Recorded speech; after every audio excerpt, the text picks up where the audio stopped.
You know, a Justin Western boot represents one of the greatest values in footwear, both in materials and craftsmanship.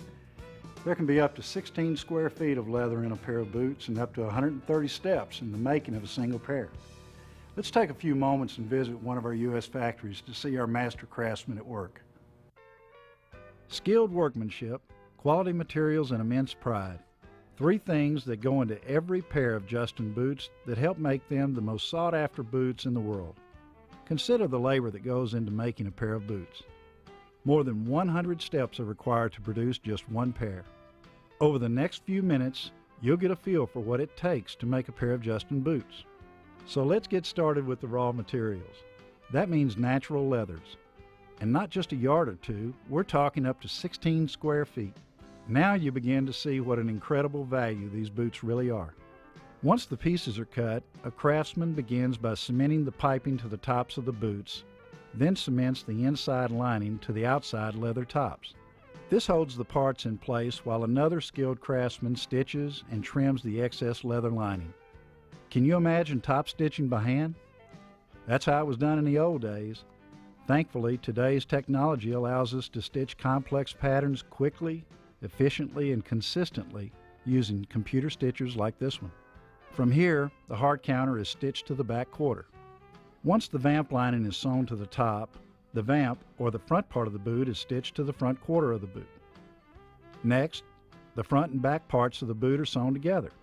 At this point, the tops are turned right side out. The tops are perforated to allow the pull straps to be inserted and bar tacked.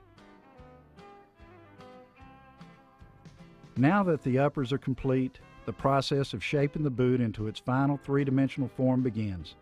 This process, called freeze-form molding, shapes the heel counter.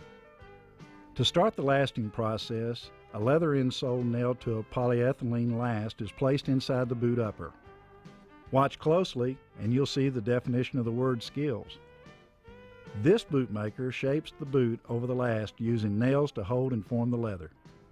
Now it's time to separate the vamp from the vamp lining in order to apply this elastic box toe. It's wet now, but once it sets, it becomes very hard. Using copper wire, the bootmaker carefully works all the wrinkles out of the leather and gives the box toe its final shape. Inseaming is next.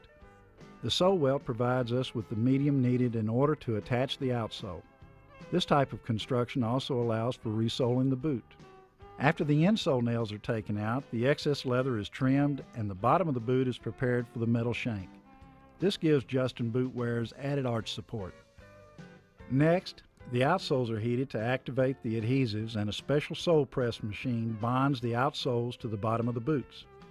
Using the shape of the boot as a guide, the craftsman trims the excess leather. Once this is done, the outsole is sewn to the welt. One of the most distinctive marks of a well-made boot is the pegging. Because of the way the outsole is rolled to hold the shank, a row of brass nails and a row of wooden pegs are used to secure and hold the outsole between the welt and the heel. Here you see an expert craftsman applying both. Next, the heels are attached. From here, boot specialists begin to carefully trim and shape the heels. They know exactly how to shape the heels to match the specifications of that particular style. After this process is completed, the heels and outsoles are inked and burnished. At this point, the boots are ready to wear. However, additional steps, washing, top forming, hand dressing, final finishing, and polishing are still to come. Like we said, more than 100 steps are required to make a Justin boot, and up to 16 square feet of leather goes into a pair. So, now you know why every pair of Justin boots is such a terrific value, and why they've stood the test of time for over 125 years.